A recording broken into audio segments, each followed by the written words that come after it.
Thank you very much, everyone, for joining us, and we'll kick off this last series of parallel sessions. Here in Lecture Theatre 1, you would have the panel Redefining Educational Models Across the Continent, moderated by Dr. Yene Assegid. And during the panel, we'll delve into questions pertaining to advancing the quality of and access to higher education. So, Dr. Yene, up to you. Thank you, Francois. Good afternoon, everybody. Are you all tired yet? Good, great. I'll start with the end first. At 17:10, we will have ended. So we're going to go very fast and very snappy. Can you please introduce yourself, starting with? Hello, my name is Akang Ekpenyong-Akiba. I'm a biomedical researcher and I'm a lecturer. Teach biochemistry, but I also work with Beni-American University, which is the first online university in Nigeria, and trying to give out accessible, quality and relevance education in Nigeria and across Africa as well. Thank you. Hi everybody, my name is Vimbai Gwata.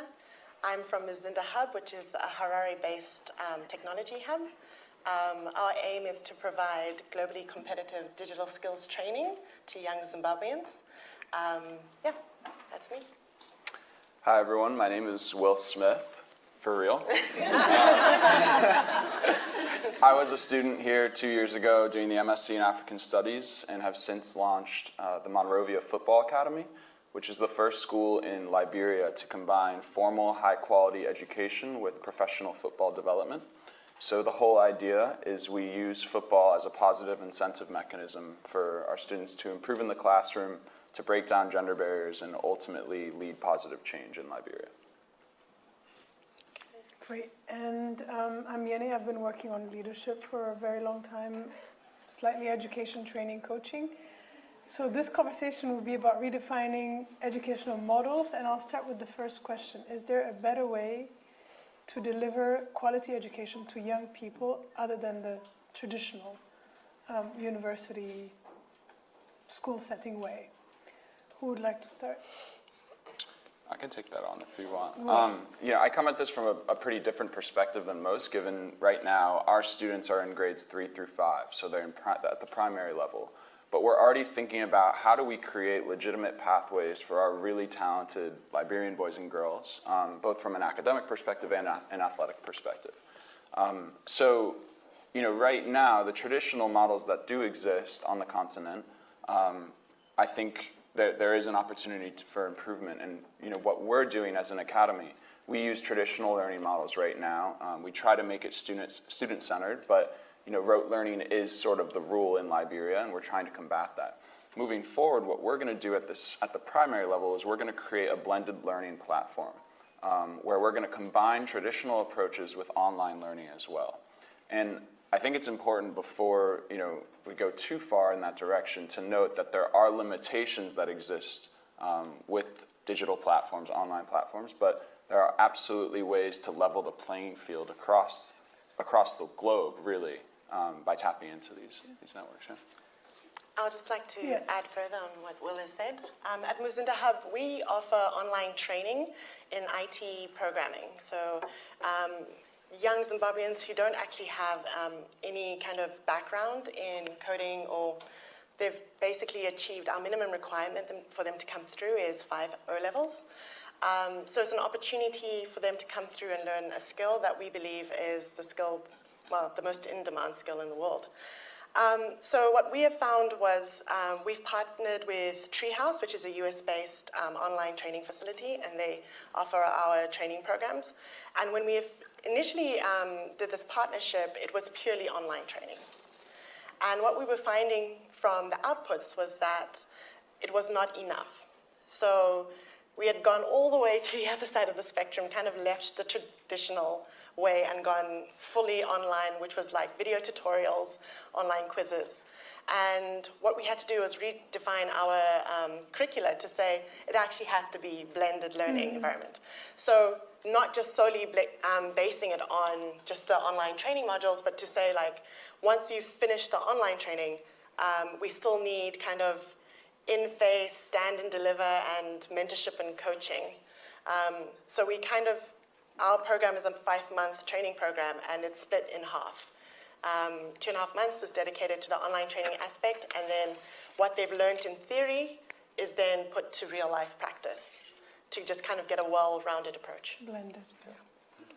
Please, Another way, like Beni-American University, we look at this is asking companies and organizations what exactly they're looking for in when they're trying to recruit. So we look out for these areas of needs and then design, curriculum to fit and meet the needs of these looking at the demand organizations. first. Yeah, so that way we are offering courses that will definitely make our students employable at the end. Mm-hmm. Thank you. I'm just reorganizing. Because of the shortage of time, I would like to give more time to Q&A because I'm sure you have a lot of questions.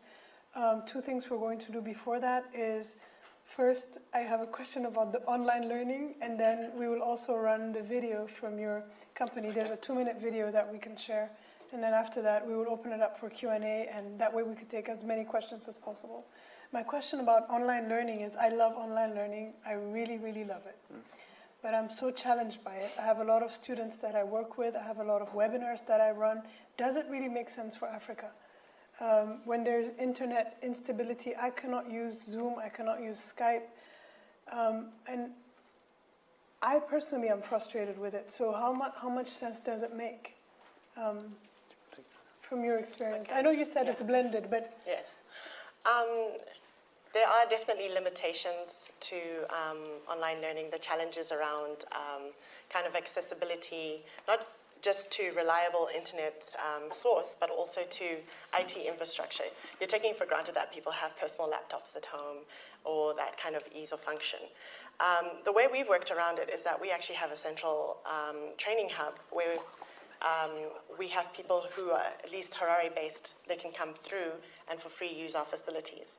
However, the challenges that you spoke about, our approach is to say that we just continue refining our model despite the challenges.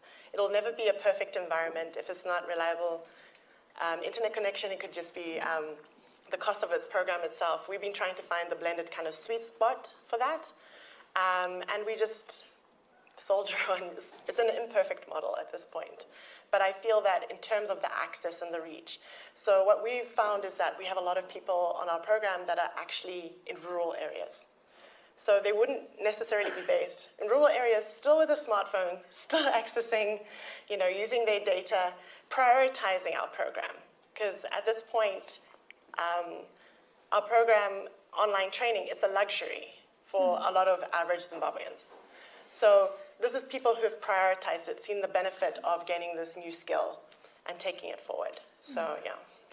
Is there one last question? How about Pan-Africanism when using online? What opportunities do you see? What challenges do you see to bring this spirit of Pan-African curriculum or linking countries, linking communities? Well, that was going to be my next point is, online technology, there are absolutely limitations. There's no doubt about that. But from our perspective, and again, we're coming from a Liberian perspective, it poses an opportunity to create curriculum that is contextualized and culturally appropriate for Liberians themselves.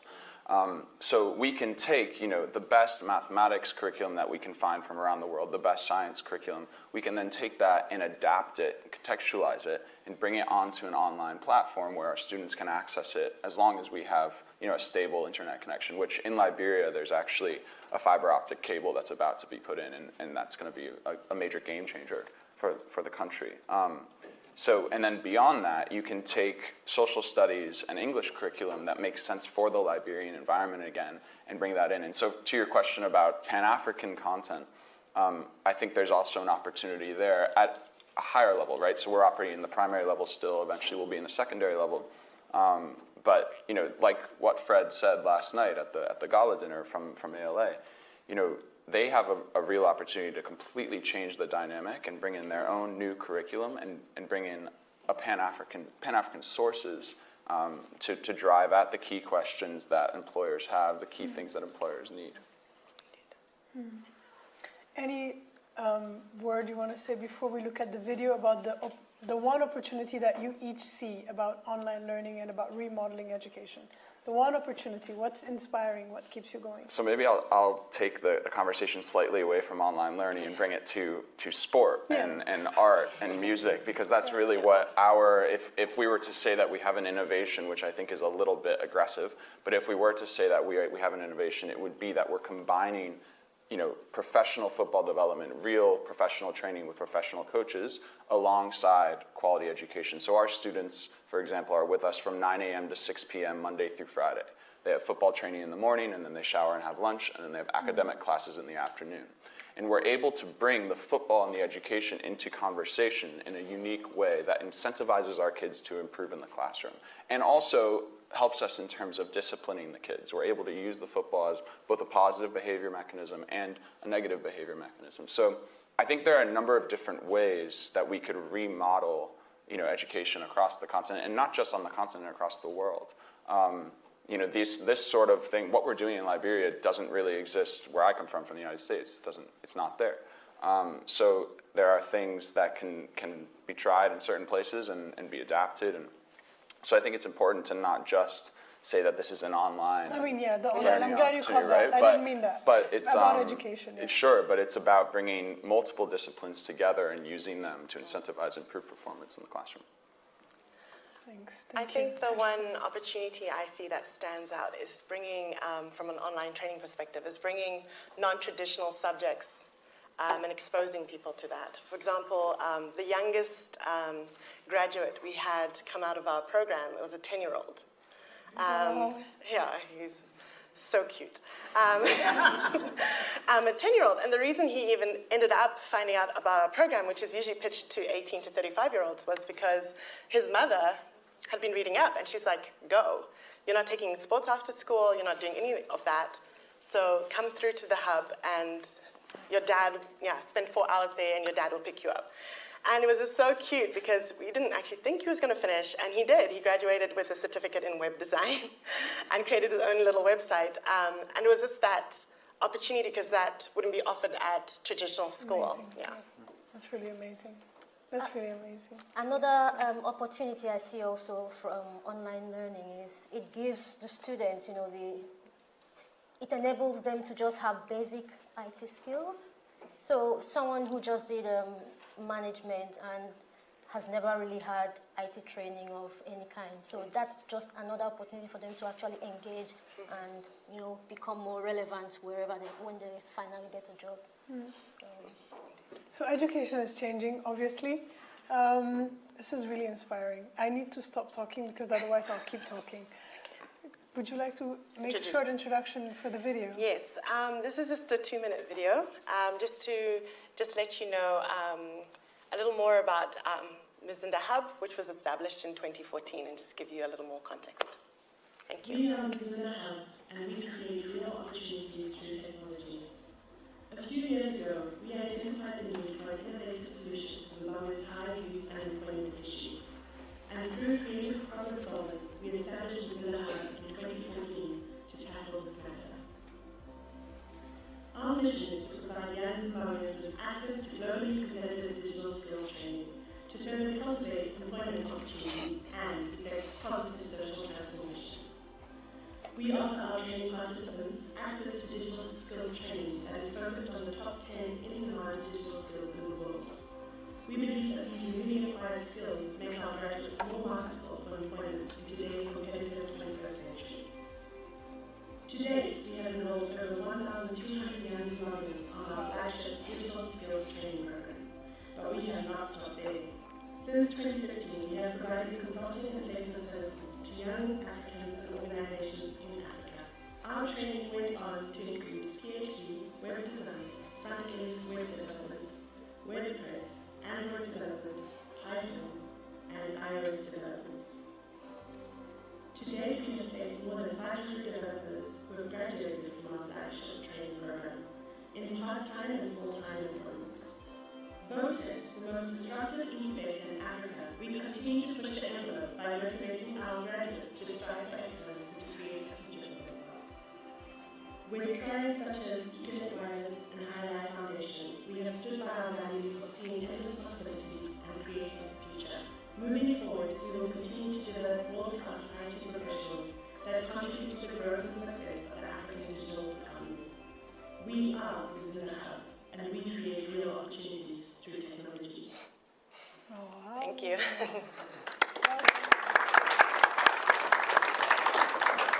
Wow. That's amazing. So this is a nice segue to go to Q&A. We have 30 minutes minus 5 for closing, so 25 minutes. Yeah, please. We'll take 2 questions at a time, answer, and keep moving. Hello, Prince Obudu, DPhil candidate for computer science at Oxford. My question is to do with educational models and specifically how do we redefine that, because educational technology is a very, very challenging area. But I'm more interested in how relevant you think soft skills training is important in terms of educational curriculum in Africa. Thank you. Should we take a second question? And who would like to take that? I can. So you'll get that. Well, you can start already. Okay. Thank you. Nicholas. Sorry. It's my fault. Sorry. Please go ahead. Yes, okay. Nicholas, I'm a researcher here at the Oxford Internet Institute. I'm wondering about the Musenda Hub model, where those placements go. Is that mainly local? Because you talk about globally competitive kind of economy. Is that outsourcing or is it all local? Where do those placements go and what's the vision there? So we'll just answer those 2 questions. The first question, Vimbai? Okay, around soft skills training. So going back to the idea of the blended kind of learning environment, soft skills training is definitely something that has been incorporated by us in our training model. Just because, yes, they've got the online training, yes, they do the group project development, but it also comes to our alumni. Once they finish, a lot of them go on to produce their own apps, which requires a lot of pitching, requires a lot of selling. And that's where they get a little stuck sometimes. And it's because no one's actually formally told you how to present or what's the expectation level. So we run workshops on weekends where we bring in kind of external people who come in to facilitate these workshops and just teach them around, like, this is what a CV, you're literally starting at the beginning because you can't assume that people actually have this knowledge. So what a CV is, when you go to an interview, what to wear, just base level things like that. And one of our aspects at Musenda is to kind of layer that around grit, resilience. I mean, Zimbabweans are known for grit and resilience, okay? But just kind of professional development skills and just taking it further. Because the assumption is that people kind of know this, but from where, unless you're formally actually introducing it and being intentional around it. Should we take the second question then for you? Yeah. Sorry, Nicholas, your question was around kind of outsourcing. At the moment, we found our placements are actually local, with a lot of them going into our parent company, which is Econet Wireless or High Life Foundation, on part-time or full-time placements, but also just within other organizations within Zimbabwe. We have done work for organizations outside the country, remotely. There are limitations to that. I mean, so it's something that we're still trying to kind of actively promote, but we've been trying to synergize with other hubs within the region. Obviously, there's immigration issues that you have to think about. I'm not trying to compromise the graduates on my program to be like, jump the border, just see what you can do. I'm really just trying to find them opportunities that are both ethical and in their favor too, But it's still a running work in progress, Thanks. Thank you very much. My name is Bridget, a researcher here at Oxford University. My question is, we've identified that the traditional models do not produce the results that are needed for the 21st century. There's a problem with our education system. So my question is, what are your organizations doing to influence the education system as a whole? Because we know that a whole lot of people would have to still go through the education system. It has a far wider reach than each and everything you guys are doing. So what are we doing to make sure that we can transfer this learning, these modules into the education system to reach people that would ordinarily be excluded from your organizations or programs? Thank you. Yeah. One more question. One more, and then take it. Hi, I'm Marta. I do MSc in African Studies as well. So we talk a lot about decolonizing education, mostly higher education, but I think also on primary and secondary level. I was wondering where you see the future of sort of encouraging critical thinking, new ideas that come from, are more African-centered, as well as sort of, I don't know, the humanities and these other subjects. You talked a lot about employability, but what do you think the role of, critical thinking, decolonizing has in education? Right, so let's answer these two questions. Akang was going to take the first one first. Yeah, about what are we doing to influence the existing university system. Like the work done at BAU, we're using the technology which we have in reaching out and helping other universities to build online programs. So I think this way, like currently there are 2 universities that run several online programs. There is an MBA program, then there is a BSc Nursing, BSc Accounting, and also Economics. So this way we are beginning to integrate the online system into the existing models. So, okay. yeah, if I can just add to that. Yeah. So again, I speak mostly about Liberia because that's where we are. It's place-centered right now. It's place-based. Within Liberia, I'm not sure if there have been articles in the Financial Times and The Economist about the ongoing reforms in Liberia around education. Very, very ambitious, very, very controversial. Some have called it charter schools for all. Basically, the Minister of Education and the Ministry of Education has gone into partnership with 7 different private providers of education, some of whom are for-profit American firms, others are Liberian providers of education. We've been asked twice to be a part of this initiative, and we have politely declined both times. The reason for that is, well, it's sort of twofold. One is that the initiative that is ongoing is quite problematic. You have curriculum that's being shipped in from America and being taught to Liberian kids, which, if you know anything about the colonial legacy that exists, that's a very problematic setup. The second thing is that from our perspective, we are not trying to reform the entire education system in Liberia. We're trying to be the flagship school in the country. We're trying to be the school that every little boy and girl wants to go to as they're growing up. But from the perspective of being able to, to do something that will reform education systems on the whole, we want to show that it is possible to use a blended learning platform across different types of schools at different age levels and be successful. Because that is one way that we can roll out, we can set an example, despite the fact that we don't have this model of reforming, of educating hundreds of thousands of kids, that we can have an impact on that many kids. I wonder if, can I just go to the second question? Okay. Yeah. On decolonizing the curriculum. So it's an excellent question. We work very hard from our perspective not to have, for example, readers about Jack and Jill playing in the snow in New York City. So Rob Telpaley, who's a researcher based here at Oxford, she's just joined our board, and she's a Liberian woman. She wrote a children's book called Bagba. Bagba in the Bassa language in Liberia means corruption. And it uses Liberian names, it uses Liberian cities, it uses Liberian forms of corruption, and forces our children to engage with questions of what is right and what is wrong, using things that are contextually appropriate and things that make sense to them. So we work very hard to make sure that our curriculum makes sense for our children who are learning it in Liberia, right? So I think that to take that from this one small academy that exists in Monrovia, but to take that same ethos out and bring that across the continent is vital. At the African Studies Center, they have produced a reading list, and something that they're trying to get out full of African authors. That even when I was a student there 2 years ago, we read a lot of European and American writers, which is okay to an extent, but there needs to be that representation as well. Great, thank you. I'd just like to revisit the former question around what are we doing to kind of improve and add on traditional educational models. I'd like to speak about my parent company, which is Econet, the biggest telecom in Zimbabwe, and reachable across the world. and as well as Higher Life Foundation. Aside from what we're doing at Muzimba Hub, there are two other programs that are actually running.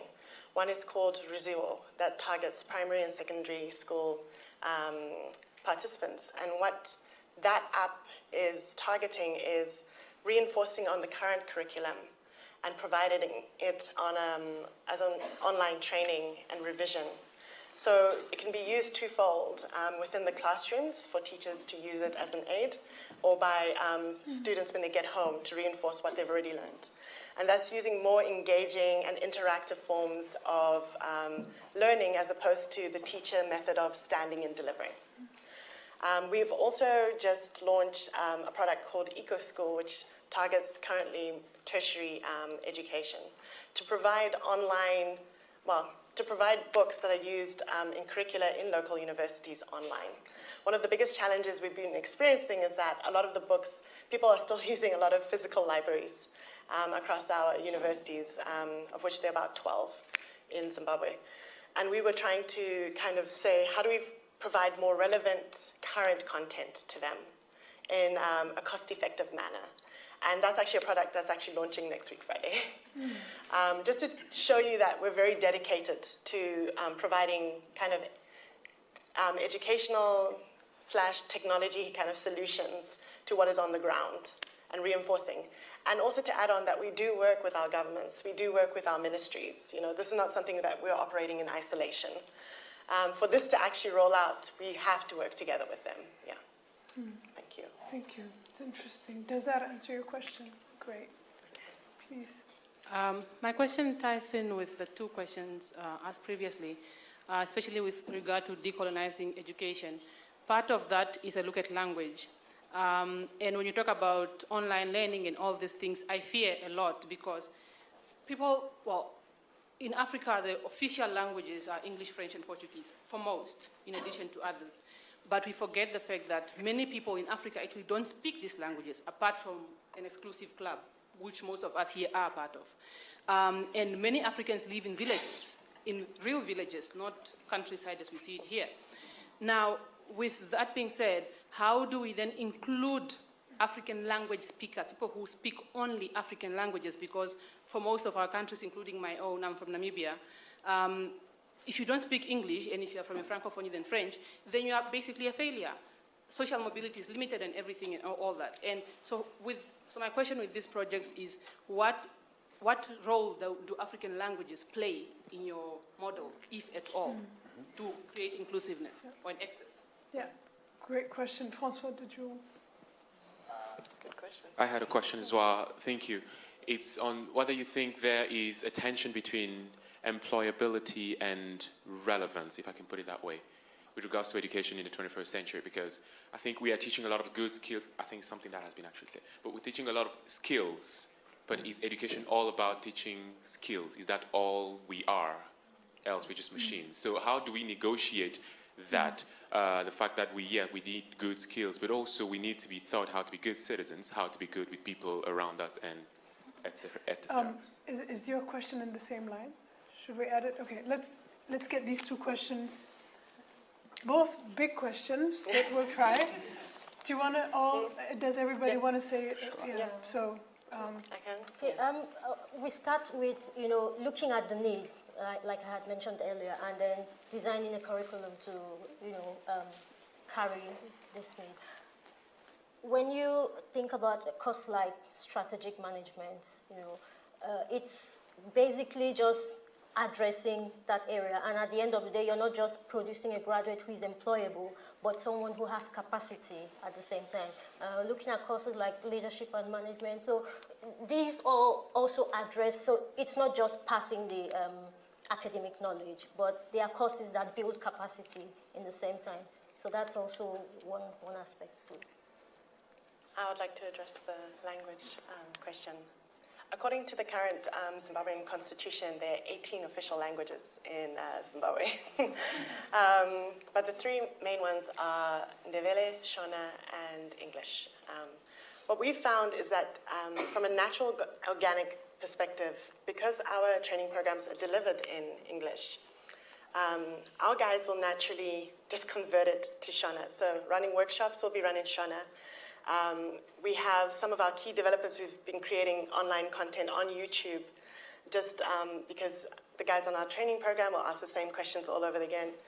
And they found that if they create this video content, which provides step-by-step analysis, and they provide it in English and Shona, it provides kind of that access. We don't discourage people from using their home languages in our training courses. I've been in various briefing kind of for projects that we're working on for external clients. So one of the other aspects of our training program is that we provide web development and mobile app development services for external clients by using the best and the brightest that come out of our training program. So we try to retain our talent and also kind of provide them with employment as freelance developers for us too.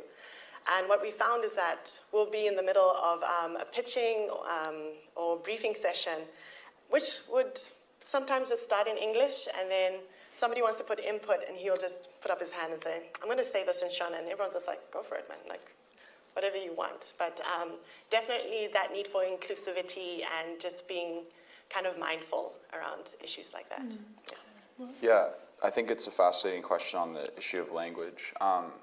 In our academy, I'm the only non-Liberian on staff, and that's a really important part of what we're doing. And we've actually discussed this. Over the next year, we're going to start expanding beyond Monrovia in terms of our intake. And most of the people in Monrovia do speak English, but people do speak their ethnic groups' languages as well, but it's almost predominantly everyone speaks English. But if you go upcountry into other counties, there are certain areas where children are not speaking English. They're speaking their own language. And we've already discussed this as a group.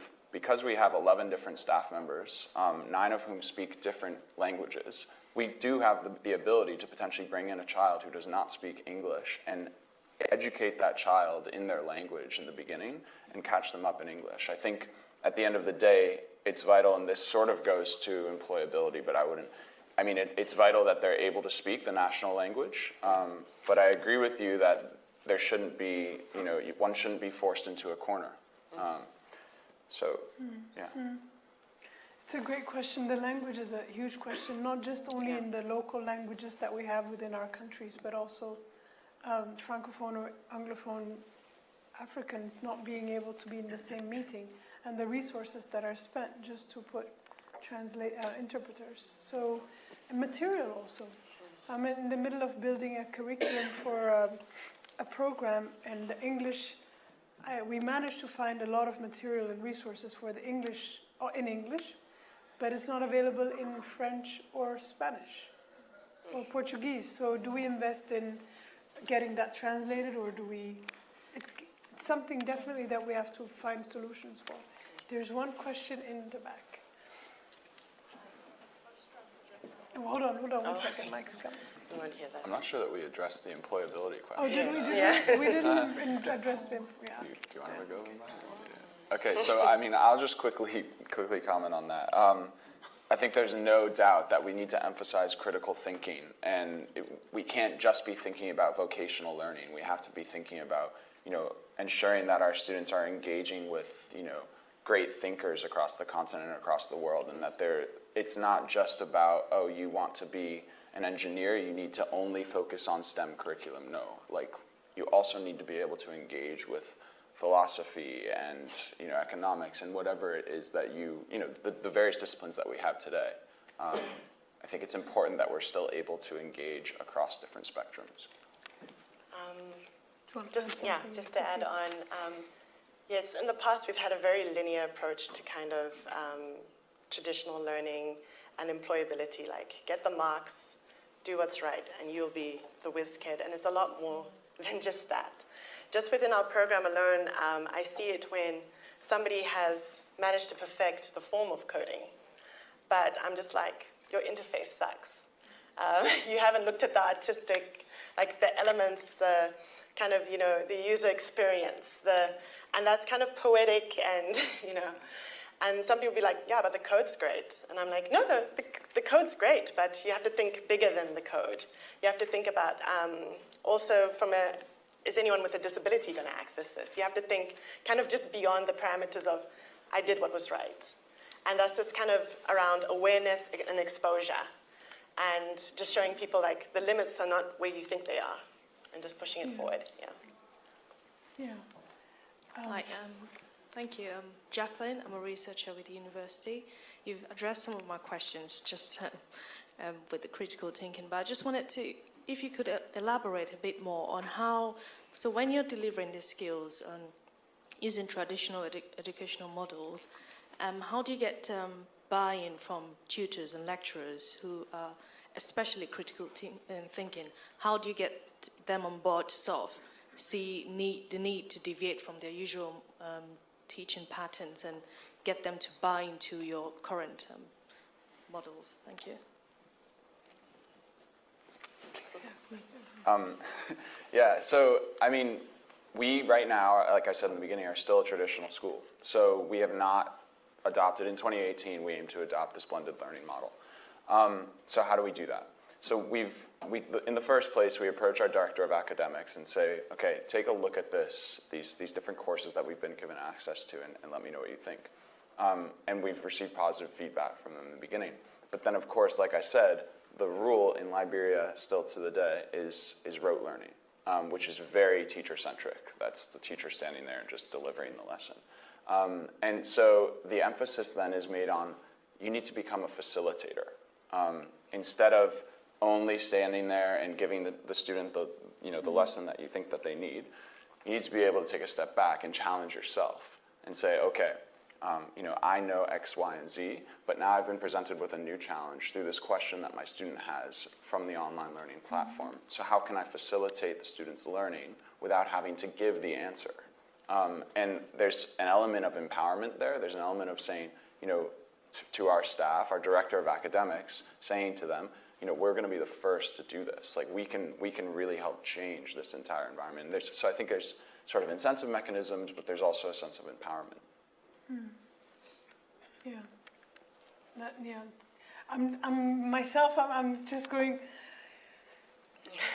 Yeah, the teachers ourselves, we have to also, in a way, as teachers or trainers, change the way that we deliver education, that we're able to question ourselves, shift our perspectives, and also continue learning, which we don't often do in the African context. Because once you're a teacher, you know it all. So, 2 questions in the back. Sorry, my name is Mukowe. I'm a student at Bath. There's something which hasn't been addressed, which is of interest to me. I am of a firm view that you cannot decolonize the commodified education, be it basic or higher education. So I would want to know who pays for the students in the institutions that you are referring to. And this may be a bit of an unfair question to you guys, but the limitations, particularly around access to higher education in the continent, has given rise to a particularly ugly private higher education providers kind of group that is targeting the limited emerging middle class that can at least afford higher education. Now, the idea of education being something that can be bought and sold, it's highly problematic worldwide. I don't even believe there's such thing as quality sold education, because the quality of the education is not only informed by the provider, but also those who are interacting with it. And if those who are interacting with it are limited by their ability to buy it, then that can be, so Oxford can't possibly be quality education, or any other commodified institution that we find ourselves in by default. Now, if we're talking redefining educational models, where do you stand on the struggle for free higher education amongst Chileans and a whole lot of other African countries who are fighting hard to decommodify higher education? In simple terms, who pays for the students? And how can we get to ourselves to a situation whereby who pays does not determine who is able to come in? because that way you can then decommodify, but you can't decommodify something that's bought for you. I think I've made. So who pays, right? We Yeah. have 5 minutes, so let's make that question. I don't know if I want to follow up on that, but my question was particularly to Vimbai. I'm doing a DPhil in engineering science, and one of the things that I think about is the kind of trade-off between coding is something that you, as a student, is something you consume, you learn how to code, but computer science is something that you can now create. So how do you, when you're teaching the student, get the trade-off between teaching them some skill that they can use and teaching them how to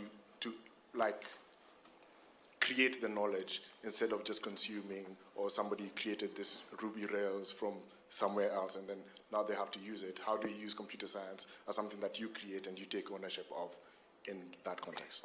So let's get these two questions. We have 4 minutes left, so I guess you'll I can do both. Okay, yeah. great. So let me just get myself out the way. Okay. So from Muzinda Hub specifically, we've tested quite a few training models over the last 2.5 years that we've been running. Our first model was completely free. We said, come one, come all, anyone with an interest come through. And we got sign-ups of 1,000 people. Oh my God. But we had a churn rate that was so high because anything that was seen to be free was easily easy come, easy go. And we realized that for people to value kind of what they're receiving, there has to be some element of I've sacrificed something. We're not trying to get them to break the bank because our training is actually highly subsidized. But something just to say that, for you to commit, show that you're committed. And we've realized that our churn rate has dropped quite substantially. And that's kind of the soft spot. With our other educational kind of technologies, for example, Rezuo, the primary and secondary school learning platform, that's entirely free, and that's pitched to lower resourced areas. And that's just mostly just for high engagement. We've seen used signups of up to about 20,000. Yeah. Then the second question. Sorry. Yeah. And the second question is, what I found from the motivated developers that come out of our program, they're the people who take what they've already learned and push it. They're the people who explore and apply what they've learned to create apps, to create innovations themselves, or to also kind of mentor and teach other people. So it's really what we're trying to do is empower them to make it what they will. One of the things we're looking at is to say that with the changing technologies is to say that we need to kind of run boot camps and refresher courses and ways for them to apply it, and that's what we're currently working on. Sorry. No, it's okay. Thank you very much. Sorry to be hard on time, but I have orders. Yes. I will just give 10 seconds each just to do a closing line, and then we will go. We will say goodbye. Just whatever you want to, last message you want to leave the audience with. I would say let's not be limited to what's already on ground, the traditional, conventional method. Let's be able to embrace technology and just go for embrace it. technology. Vimbai? No, I think. Okay. No, please, Vimbai. Okay, all right. I just think for us is to say that a lot of people assume they wait for the perfect moment for solutions. I mean, Zimbabwe is always used as a case study for a very imperfect moment. And yet here I am telling you about all the great innovations that are happening. So don't wait for a perfect time for you to launch innovations. Yeah, so go for it. Now. Yeah, go for it. On the topic of education, I think it's vital that we have local champions who are leading their own initiatives across the continent, decolonizing curriculum, doing things that make sense for their communities. And I realize that is a contradiction from a white American guy operating in Liberia. But the idea from our perspective is to completely revamp the way that quote-unquote development is done to a way that is more focused on local champions leading their own initiatives. So I think that's an important element when we're thinking about ways to redefine education. So local champions, yeah? Thank you so much, all. Akang, Vimbai, Will, this was a pleasure. Thank you so much.